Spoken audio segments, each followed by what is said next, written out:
Hey friends, it's your favorite lender, Jennifer Rube here with Cross Country Mortgage, and I'm going to do this quick video today to talk to you all about do's and don'ts, things you want to do and do not do during your mortgage process.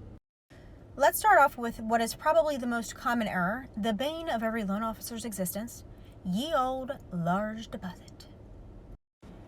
Every deposit that you make into your bank account has to be able to be sourced, meaning we have to show where it came from. Now, I'm not talking about things like your direct deposit and things like that. This is like cash deposits that you might make into your bank account that would be considered large. What is going to be considered large is going to depend on the type of loan that you're getting. So sometimes it can be 1% or more of your purchase price, and sometimes it's anything that is more than 50% of your gross monthly income. Now, that doesn't mean that you can't make a large deposit. Like I said, it just has to be paper trailed. So let's talk about what are some okay large deposits and some not okay large deposits. My parents are giving me a gift. They're going to help me out with the purchase of my home. They wrote me a check. They've agreed to sign the gift letter, and they're going to provide their bank statement that shows the withdrawal of the funds. Ding! This is an acceptable large deposit. I've been saving cash in my sock drawer for the last 6 years, and I'm just going to go and arbitrarily plunk it into my bank account. Not an acceptable large deposit.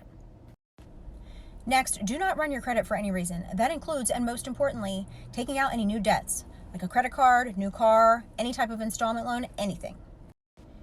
In the best case scenario, that's going to require more paperwork, possibly delay your closing, and in the worst case scenario, it can cause you no longer to qualify for the loan that you applied for. So I'm going to ask you kindly not to tell me that you had to do it because Macy's was going to give you an additional 15% off. Okay? Please don't tell me that you just had to get a new car unless you're planning on living in it. If at any time during the process your employment changes in any way, please let us know. That includes a promotion, a demotion, a job change, or heaven forbid, a layoff. We will verbally verify your employment just prior to closing. And I love surprises, but just not that kind.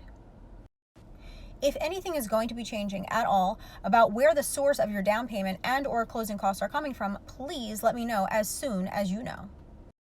The reason for this is twofold. Number one, the documentation that's going to be required in order to verify those funds may be different. And number two, depending on the strength of your application, where those funds are coming from, i.e. possibly a gift, it could actually be a negative factor in your application. And yes, we have to show it. Trust me when I tell you, everything will have to be paper trailed. As cool as I am with my underwriter, the words, "she's good for it," is probably not going to work.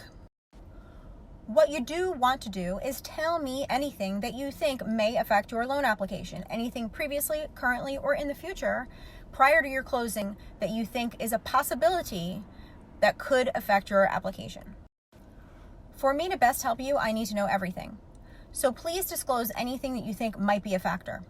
And if you don't disclose it because you think it won't be found out, I can assure you it will. Do be aware that the mortgage process is probably one of the most invasive things that you will ever do. By the time this is all over, I'm going to know more about you than your own mama. All of this may sound a little overwhelming, and it can be, but don't worry, we got you.